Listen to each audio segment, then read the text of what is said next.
Hola chicos, bienvenidos a nuestro aula virtual. En el vídeo de hoy vamos a analizar el Imperio Bizantino, que se corresponde a la segunda parte del tema 1, la fragmentación del mundo antiguo.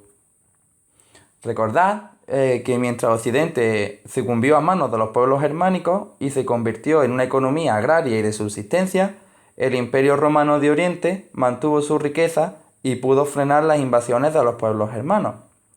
A partir del siglo VI, el Imperio Romano de Oriente, al que se denominó Bizancio, nombre griego de su capital, Constantinopla, se fue helenizando. Adoptó el griego como idioma e introdujo formas políticas y culturales más orientales y alejadas de la cultura romana antigua, es decir, sufrió un proceso de helenización. Vamos a estudiar la época de Justiniano. Recordamos que era un emperador bizantino, de hecho, el más importante de la historia de Bizancio. La época de mayor esplendor de Bizancio coincide con el reinado de Justiniano, entre el 527 y el 565 después de Cristo, que se propuso restaurar el esplendor del antiguo Imperio Romano. Con este objetivo, conquistó algunas de las provincias occidentales que habían perdido: la costa dálmata, la península itálica, las Islas Baleares, parte del norte de África y además del sur de Hispania. Asimismo, el emperador, siguiendo la tradición romana, era aclamado por el Senado y por el pueblo, y concentró en su persona el poder político, militar y religioso. También recopiló las leyes romanas en 12 libros, que constituyeron el llamado Código de Justiniano. El Imperio bizantino gozó de una gran prosperidad económica, principalmente gracias al desarrollo de una agricultura floreciente y desarrollada, y al desarrollo de la actividad comercial en todo el Mediterráneo. Fijaos en el mapa que la ubicación de la capital, Constantinopla, era clave en las relaciones comerciales, ya que conectaba el mar Mediterráneo con el mar Negro.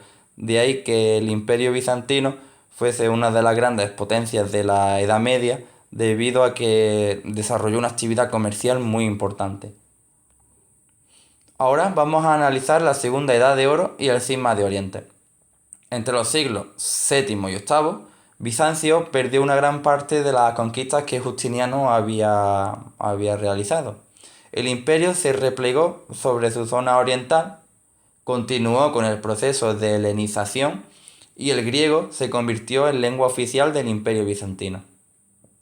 En los siglos IX y X, una nueva dinastía logró reconquistar parte de las tierras que habían perdido con anterioridad y estimuló la recuperación de la economía. Fue un nuevo periodo de prosperidad, conocido como la Segunda Edad de Oro de Bizancio. El emperador, llamado en griego Basileus, gozó de un poder absoluto y era considerado la máxima autoridad del mundo romano y también de la cristiandad. Surgirán una serie de diferencias entre la Iglesia de Oriente y la de Occidente que irán aumentando con el tiempo. Las ceremonias religiosas eran distintas. Los sacerdotes se podían casar y el Papa de Roma no tenía poder alguno sobre la Iglesia bizantina. Por ello, en el año 1054 se produce el Cisma de Oriente, que dividió la cristiandad entre la Iglesia católica de Roma y la Iglesia ortodoxa de Constantinopla. Aquí tenéis un plano de la antigua Constantinopla, la llamada Nueva Roma, construida en el año 330 por el emperador Constantino, emplazándola en la antigua ciudad griega Bizancio, situada en el estrecho del Bósforo.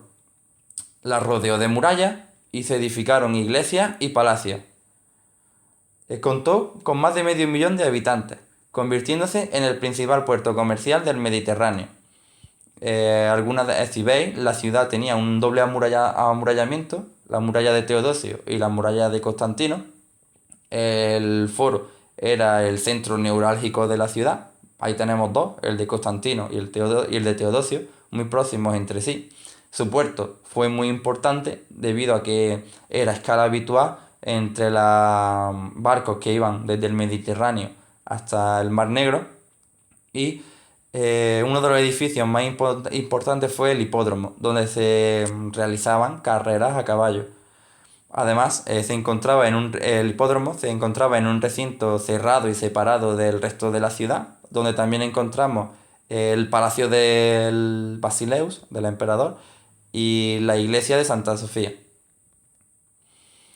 Acordaos también que el Imperio Bizantino llegó a dominar algunas partes de la actual Andalucía. Recordad que iba desde Denia hasta Cádiz. Por último, vamos a analizar en cuanto a su historia el declive de Bizancio. Ya a partir del siglo XI, la prosperidad de Bizancio empezó a decaer y el imperio se iba descomponiendo lentamente, debido a que se enfrentó o se vio envuelto en una serie de luchas interminables con las distintas civilizaciones e imperios que, que querían controlar las rutas comerciales del Imperio Bizantino.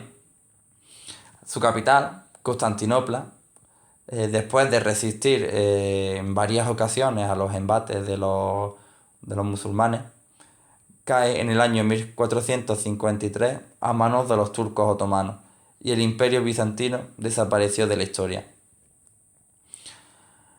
Por último, vamos a analizar el arte de Bizancio. Como heredero de la tradición griega y romana, se nutrirá de las distintas manifestaciones que ya desarrollaron con anterioridad griegos y romanos, y también se dejará influir por las culturas orientales. En arquitectura emplea elementos clásicos como columnas, arcos, bóvedas y materiales como el ladrillo, la piedra e incluso el mármol. Para decorar sus muros utilizó sobre todo mosaicos de una gran riqueza y colorido de tipo orientalizante. Tiene especial importancia los iconos, que eran imágenes religiosas elaboradas de acuerdo a unos prototipos que se repiten continuamente. Estos se realizaban en paneles de madera y presentaban un rico colorido. Y hasta aquí el vídeo de hoy. Ya sabéis, chicos, que podéis preguntar en clase cualquier tipo de dudas que tengamos, y esta semana continuaremos trabajando los comentarios de texto, que sé que os costó un poco de trabajo de pillar. Pero bueno, poco a poco veréis que no son difíciles y que siempre presentan la misma dinámica. Venga, nos vemos en clase.